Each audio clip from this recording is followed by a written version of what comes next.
Monsieur Joël, bonjour. Bonjour. Vous êtes le directeur de l'information au niveau de l'ICCN. Voudriez-vous nous parler un peu de la suspension des activités touristiques au niveau du parc national de Virunga et pourquoi et ça va prendre quelle durée? Merci pour la question. Depuis le vendredi 11, nous avons connu un incident sécuritaire au parc national de Virunga. Et cet incident a connu le bilan de la mort d'une de nos éco-gardes, la collègue Rachel. Et je saisis encore l'opportunité pour présenter nos condoléances les plus attristées à sa famille. Mais aussi, l'incident a connu le kidnapping de 2 touristes et un chauffeur. Dieu merci, tous 3 ont été libérés.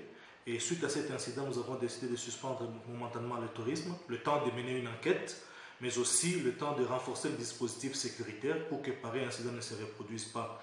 Nous donnons une période de suspension qui court d'aujourd'hui jusqu'au 4 juin. Et nous pensons au 4 juin, si tout se passe comme nous le prévoyons, réouvrir le tourisme. Comme vous l'aviez annoncé, bien sûr, revenons un peu par rapport à l'embuscade qu'avaient tendu bien sûr les agents de l'ICCN.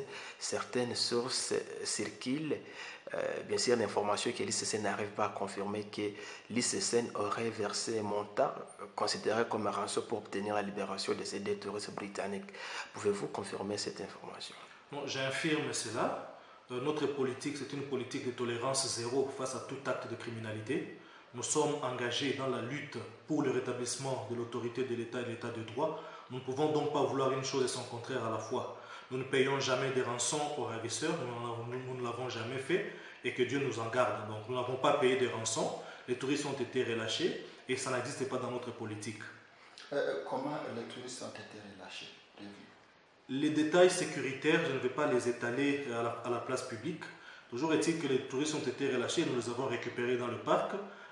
Ils étaient un peu choqués, nous les avons gardés pour quelques soins et puis ils ont été accompagnés jusqu'à rentrer dans leur pays d'origine.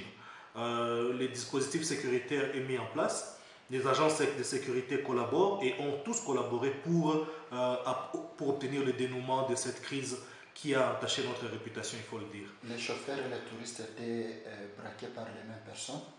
Oui, les mêmes assaillants qui ont attaqué le véhicule ont tué Rachel et ont emporté les 2 touristes et le chauffeur. Donc les chauffeurs étaient avec les touristes? Ils étaient tous ensemble quand ils étaient emportés, mais comme ils étaient blessés, les assaillants l'ont laissé, ils l'ont pratiquement laissé pour mort, mais Dieu merci, les secours sont arrivés à temps et l'ont récupéré et l'ont acheminé à l'hôpital parce qu'il avait reçu une balle au niveau de l'épaule. Vous comptez rouvrir les activités en juin? Quels sont les mécanismes que vous allez mettre en sécurité pour éviter vraiment les sorts de ces gens? Parce que l'ennemi risque de bien s'outiller, revenir avec une autre version de fait. Nous travaillons d'arrache-pied. Toutes les agences de sécurité sont mobilisées pour consolider la sécurité. Nous travaillons d'arrache-pied car la sécurité des touristes est une priorité pour nous.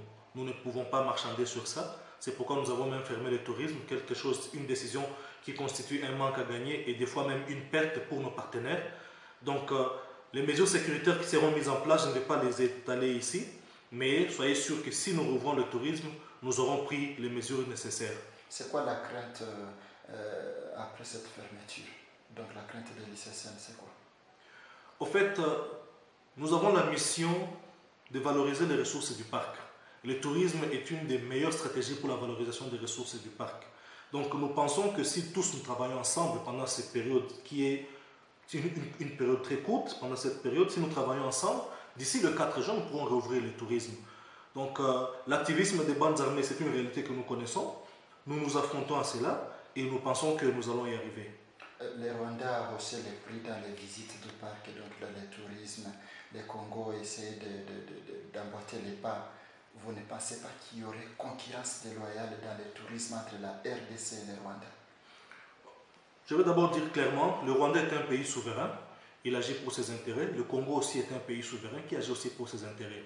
Le Rwanda a décidé de rehausser le prix et j'imagine que c'est une décision qu'eux seuls peuvent commenter. Le Congo n'a pas haussé le prix, nous avons maintenu le même prix. C'est aussi une décision qui n'engage que nous.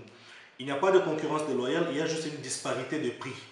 Dans le cadre de la collaboration transfrontalière qui existe, le Great Virunga Transboundary Collaboration, des efforts ont été menés pour que nous puissions harmoniser les pratiques de tourisme. C'était d'abord à commencer par les règles de protection des gorilles, les mesures de sécurité, mais aussi le prix du tourisme, le visa, ce genre d'éléments qui sont des éléments de facteurs favorisants ou défavorisants du tourisme. Donc cette mesure a été prise et nous ne pouvons que la respecter. Actuellement, où vous êtes en train d'affirmer cela, est-ce que vous ne croyez pas que cela pourrait être derrière une main noire en provenance du Rwanda, bien sûr?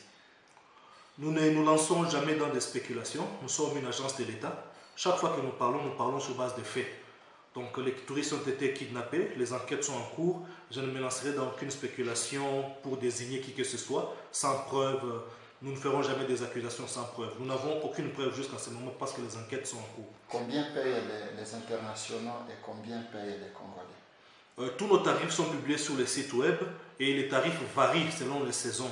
En saison pleine, les touristes internationaux payent $400 pour la visite des gorilles.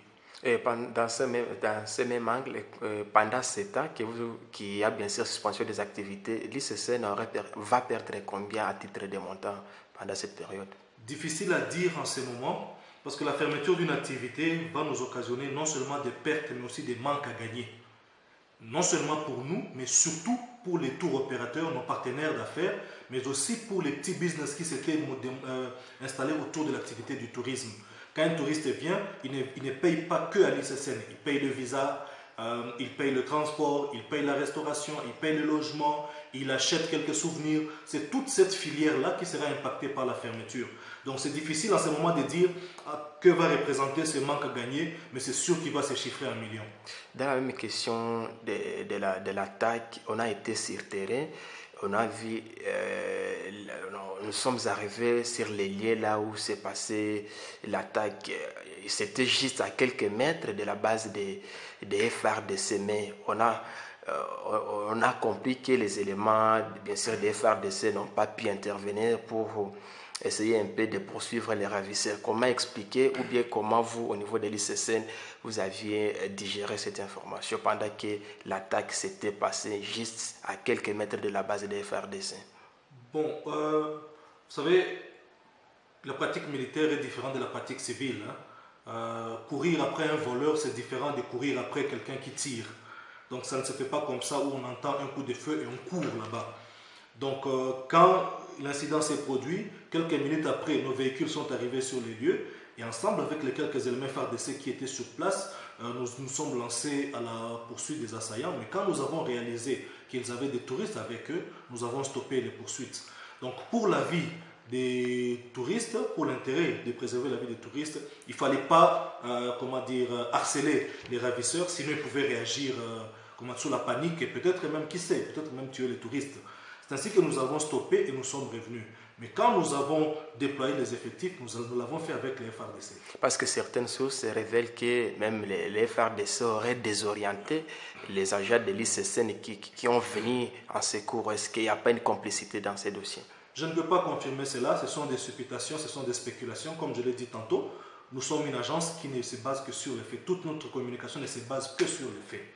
Donc les enquêtes sont en cours, les responsabilités seront établies. Mais à l'heure où je vous parle, la situation est telle que nous avons coopéré. Les FARDC ont coopéré avec nous pour trouver un dénouement positif à cette situation.